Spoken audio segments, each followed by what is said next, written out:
आज हम D Alembert ratio test की बात करेंगे। इसमें क्या होता है कि आप इसमें nth टर्म निकाल लेते हैं और उसके बाद आप इसका n+1th टर्म निकालते हैं, दोनों का रेशियो लेते हैं। लिमिट लगाने पर n टेंड्स टू इन्फिनिटी, अगर ग्रेटर देन 1 आता है तो ये कन्वर्जेंट होता है और लेस देन 1 पर ये डाइवर्जेंट होता है और इजिकल टू 1 पे टेस्ट फेल हो जाता है। ये अभी ये आज का नया टेस्ट है, लेकिन इससे पहले आप p series, Cauchy's root test और कंपैरिजन टेस्ट पढ़ चुके हैं। थोड़ा सा इसका रिवीजन कर लीजिए। पी सीरीज में क्या होता था, सिग्मा 1/n की पावर p होता था, n बराबर 1 2 3 रखने पर सीरीज ऐसे बनेगी, which is convergent when p greater than 1 and divergent if p less than equal to 1। Cauchy's root test में un पे whole to the power 1/n लगाने पर यदि 1 से बड़ा तो डाइवर्जेंट, 1 से छोटा तो कन्वर्जेंट और इजिकल टू 1 पे टेस्ट फेल होता है। और कंपैरिजन टेस्ट में क्या होता था, जब un होता था तो हम उसके बाद एक ऑक्सिलरी सीरीज vn निकालते थे, दोनों का रेशियो लेंगे, लिमिट लगाएंगे, अगर फाइनाइट और नॉन जीरो आता है, अगर आता है तो हम vn को चेक करेंगे। vn अगर डाइवर्जेंट तो un भी डाइवर्जेंट और vn अगर कन्वर्जेंट तो un भी कन्वर्जेंट।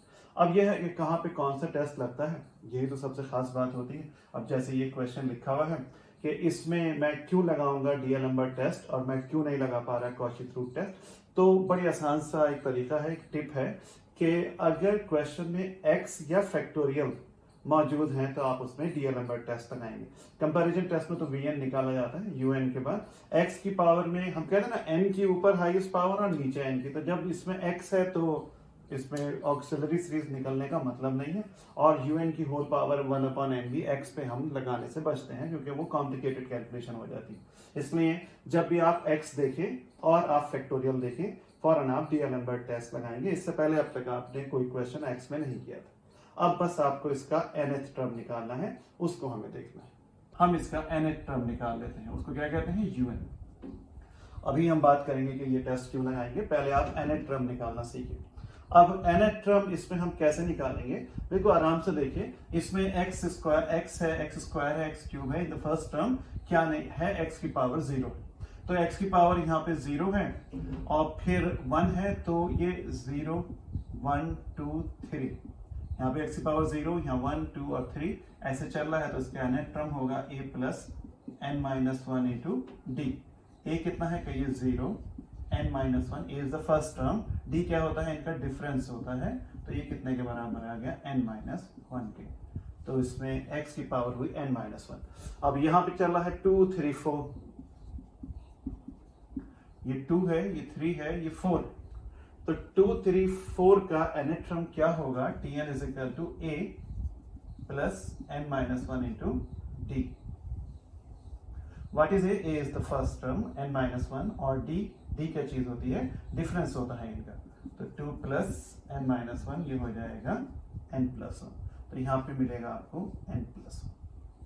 और नीचे यहाँ पे दिया नहीं था उसने, ये मैं अपनी तरफ से लिख रहा हूँ, ओवर 1 होगा, तो 1 2 3 4 इसका nth टर्म हम सभी को पता है n होता है, लेकिन फिर भी निकाल लीजिए 1 प्लस n-1 इंटू 1, ये इसका आ गया आपका nth टर्म। यही सबसे खास हिसाब था क्वेश्चन का कि आप इसमें nth टर्म को कैसे निकालेंगे।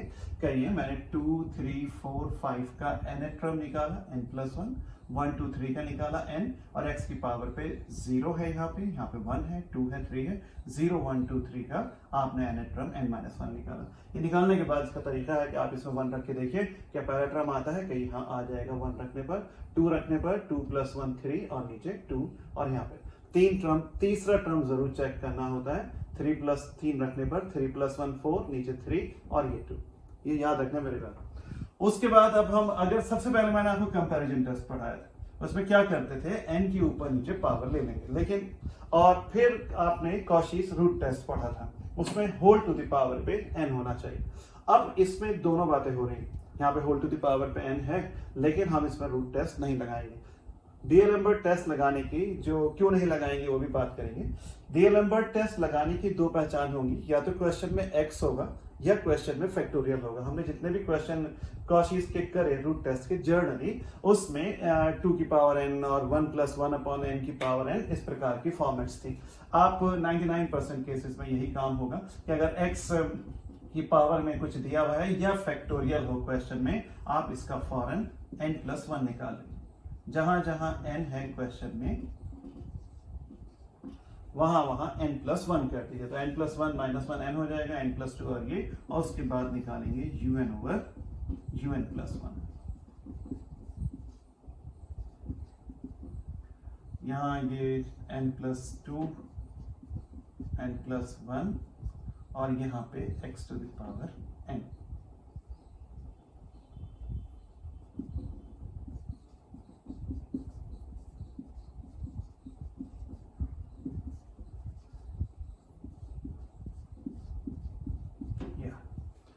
थोड़ा सा यहाँ छोटा लिखना पड़ा क्योंकि un कुछ काम ऐसा नहीं है कि आपको दिख नहीं रहा तो समझ नहीं आ रहा, सिर्फ un को यहाँ सब्स्टिट्यूट करना है, उसके नीचे un+1 तो ये n+2 आएगा, घूम के n+1 ऊपर चला जाएगा और ये यहाँ आ जाएगा, ऊपर स्क्वायर हो गया और इतना। लेकिन फॉर्मूले में लिमिट लगानी पड़ती है तो लिमिट लगाऊंगा उस पर, लेकिन उससे पहले ऐसी लिमिट लगा दी तो ऊपर भी इंफिनिटी और नीचे भी इंफिनिटी हो जाएगा। तो उसमें से आप n कॉमन ले लीजिए, जो टर्म इंफिनिटी दे रहा होता है उसको कॉमन ले लेते हैं। सुना क्या कहा, जो टर्म इंफिनिटी दे रहा होता है उसको कॉमन ले लीजिए और लिमिट लगा दीजिए n टेंड्स टू इंफिनिटी। अब क्या लिखूं यहाँ पे, लिमिट n सीधे लगा ही देता हूं। तो 1 इंफिनिटी 0, नीचे भी 1+0 और साथ में 1/n। तो आपका ये बचता है 1/x। तो ये अकॉर्डिंग टू डीएलेम्बर्ट टेस्ट जो भी चीज आती है अगर 1 से बड़ी है तो ये कन्वर्जेंट होगा। तो ये मुझे तो पता नहीं x क्या चीज है, अगर x को बस ये पता है 0 से बड़ा है तो 0 से बड़ा तो ये हाफ भी हो सकता है, तो अगर हाफ होगा तो 2 ऊपर आ जाएगा तो ये 1 से बड़ा हो जाएगा, और ये 0 से बड़ा 2 भी हो सकता है तो ये खुद हाफ बन जाएगा 1/2 और ये 1 से छोटा हो जाएगा। तो अगर x आता है इसमें तो इसमें ज्यादा डरने की बात नहीं है, x के ऊपर डिफरेंट केसेस बना देते हैं। हम कहेंगे अगर इफ 1/x ग्रेटर देन 1 और implies that अभी मत लिखिए, लिखिए देन कन्वर्जन। आपको पता है कि जो भी चीज यहाँ पे बचेगी, जो भी आएगा, अगर वो 1 से बड़ा है तो सीरीज कन्वर्जेंट होगी। तो अगर ये टर्म 1 से बड़ा है तो ये कन्वर्जेंट होगा। अब मैं अगर इसको क्रॉस मल्टीप्लाई करूं तो मुझे मिलता है x लेस देन 1। इसको नहीं देखना है, आंसर यही होगा, लेकिन इसको देख, इससे कंफ्यूजन क्रिएट होता है कि लेस देन 1 पे यार कन्वर्जेंट लिख दिया, यहाँ पे ग्रेटर देन 1 पे कन्वर्जेंट लिखा हो। असल में जो ये लिमिट की वैल्यू आती है, जो भी आती है, अगर ये 1 से बड़ी है तभी कन्वर्जेंट है। अब ये 1 से बड़ा, अब ये क्रॉस मल्टीप्लाई होगी, क्या आता है ये क्वेश्चन की प्रॉब्लम है, वो x लेस देन 1 आ गया, ये x यहाँ से लगाएगा, लेस देन 1 आ जाएगा। और अगर 1/x लेस देन 1 हो जाए, भाई आपके कहा 1 से बड़ा है, x की वैल्यू कुछ ऐसे होगी कि ये 1 जैसे हाफ हो जाए, 1/3 हो जाए तो ये 1 से बड़े हो जाएंगे, और अभी x की वैल्यू 5 हो जाए तो 1/5 तो 1 से छोटा हो जाएगा। तो अगर ये 1 से छोटा हो जाए तब क्या कहलाता है, ये कहलाएगा डाइवर्जेंट। इसमें क्या आएगा, x ग्रेटर, x इधर ले जाऊं तो greater than 1।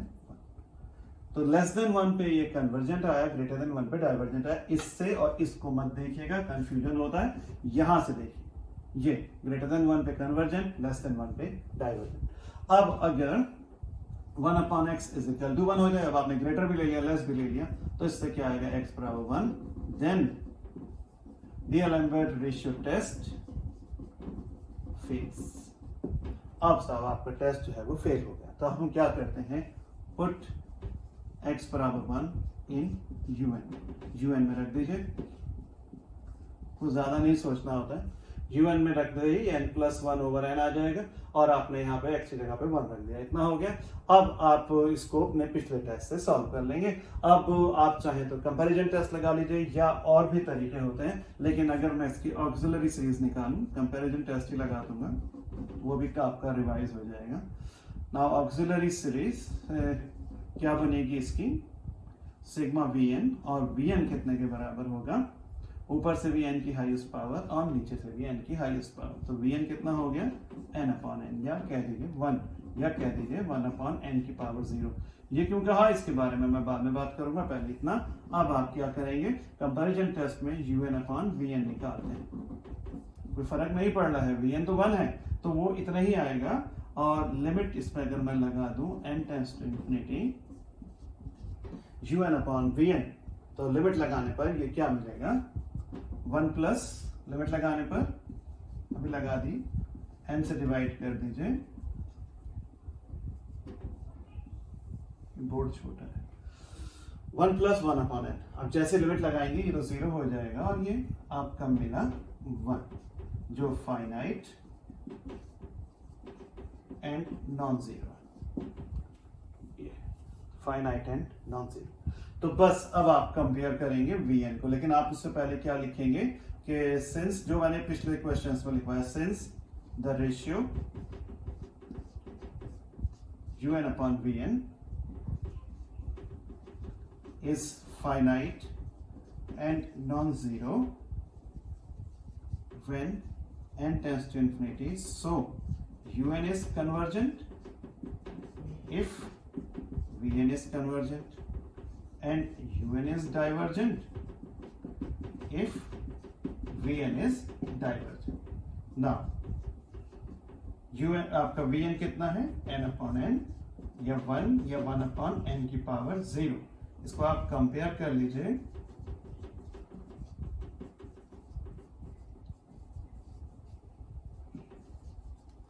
Compare with P series. P series क्या होती है, ये लिखा हुआ है,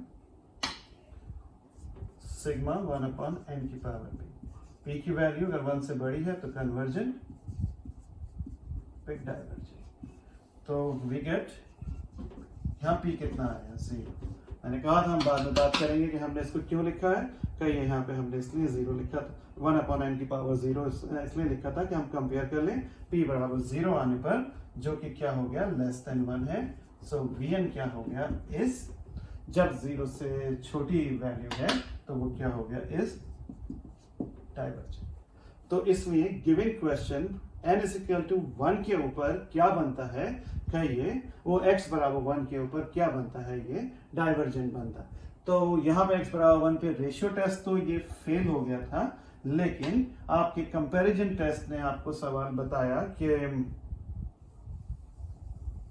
करके बताया कि ये जो है डाइवर्जेंट है। तो हम क्या लिखेंगे, सो सीरीज जो गिवन थी इज कन्वर्जेंट इफ, पहले आ चुका है आंसर कन्वर्जेंट जब x लेस देन 1 है, और divergent if x greater than 1 था। और इक्वलिटी के ऊपर भी आपका क्या आया, अभी अभी यहाँ पे डाइवर्जेंट आया, तो आप इक्वल पे भी डाइवर्जेंट लगा दें। इस प्रकार आपका ये जो है क्वेश्चन तैयार हो जाएगा। अब आप पूरा देखिए, इसका एक शॉर्ट तरीका भी है कंपैरिजन टेस्ट से बचने के लिए, लेकिन वो हर क्वेश्चन में नहीं लगता है, मैं किसी में करा दूंगा, वो बाकी में 1-2 में लगेगा, बाकी सारे क्वेश्चन इसी तरीके से होने। ये एक बहुत ही बेसिक सा तरीका है जो बहुत दूर तक चलेगा, बहुत सारे क्वेश्चन इसी मेथड पे बेस्ड है। इसी क्वेश्चन को 2, 3, 4 बार आप आज करेंगे, इसलिए मैंने इसको ऐसे वीडियो बना के भेजा, वरना मैं प्रोजेक्टर वाला भी भेज सकता था, लेकिन ऐसे ही पढ़िए, दोबारा देखिए। un निकालने के बारे में हम 2 बार बात कर चुके थे। इसमें क्यों un प्लस 1 निकाला, इसमें हम 1 अपॉन n भी लगा सकते थे, लेकिन जिसमें आप x देख लें, ये याद रखिएगा टिप्स, और जिसमें फैक्टोरियल देख लें उसमें आप 1 अपॉन n नहीं लगाएंगे, याद करिए, उसमें हम सीधे un प्लस 1 लगाएंगे। डीएलएमबेट रेशियो टेस्ट लगता है जिसमें भी x होता है और जिसमें फैक्टोरियल होता है। इससे पहले आपको कोई भी क्वेश्चन x का नहीं आया था। तो un प्लस 1 निकाला, डिवाइड किया, डिवाइड करने पे जो भी आया लिमिट लगाइए, लिमिट लगाने पे जो बचा, अभी x ना होगी कोई न्यूमेरिक प्रॉब्लम होती, हाफ बचता, कह देते भाई 1 से छोटा है, खत्म हो गया सवाल, डाइवर्जेंट हो गया। लेकिन अभी तो 1 अपॉन x आया, इस पे केस लगाइए, अगर ये 1 से बड़ा है, 1 से बड़ा है तो कन्वर्जेंट, क्रॉस मल्टीप्लाई करके क्या आता है वो अलग बात। 1 अपॉन x अगर लेस देन 1 है तो डाइवर्जेंट, और वो सॉल्व होने पे इतना आ जाए, इसको नहीं बोलना क्योंकि वहां कंफ्यूजन होता है। इतने से देखिए इज इक्वल टू 1 पे टेस्ट फेल हो जाएगा, उसको आप डाल दीजिए वापस क्वेश्चन में un के अंदर, जैसे आप un में सब्स्टिट्यूट करेंगे n प्लस 1 ओवर n हो जाएगा। उसके बाद आप ऑक्सिलरी सीरीज लगाइए, सिग्मा vn मतलब बनाइए, ऊपर से या नीचे से n की हाईएस्ट पावर ले लें, वो फिलहाल तो 1 है, या 1 अपॉन n की पावर भी। उसके बाद जो कंपैरिजन टेस्ट जिन बच्चों ने नहीं किया है वो इससे पिछले जो वीडियो 1 और 2 आए हैं उनको देखें, तब आपको समझ में आएगा। तो यहाँ पे 1 अपॉन n की पावर 0 हो गया। हाँ, डिवाइड करने पर, लिमिट लगाने पे फाइनाइट और नॉन जीरो, ये हमने कितनी बार लिखा और मैंने आपको पिछले वीडियोस में भी बराबर बताया था कि इनको याद करिए कि since the ratio un upon vn is finite and non zero when n tends to infinity, so un is convergent if vn is convergent and un is divergent if vn is divergent. तो आप vn को check करेंगे p series से, वहां पे p 0 less than 1 है वो, तो वी एन डाइवर्जेंट, तो आपका यू एन भी डाइवर्जेंट। यू एन के दो रिजल्ट के पहले ही आ चुके थे, इज इक्वल टू 1 पे फेल था, दोनों रिजल्ट लिखे, लेस देन 1 पे कन्वर्जेंट लिखा, ग्रेटर देन 1 पे डाइवर्जेंट लिखा, इज इक्वल टू 1 पे टेस्ट फेल था, पता चला डाइवर्जेंट है, तो इज इक्वल टू 1 भी डाइवर्जेंट का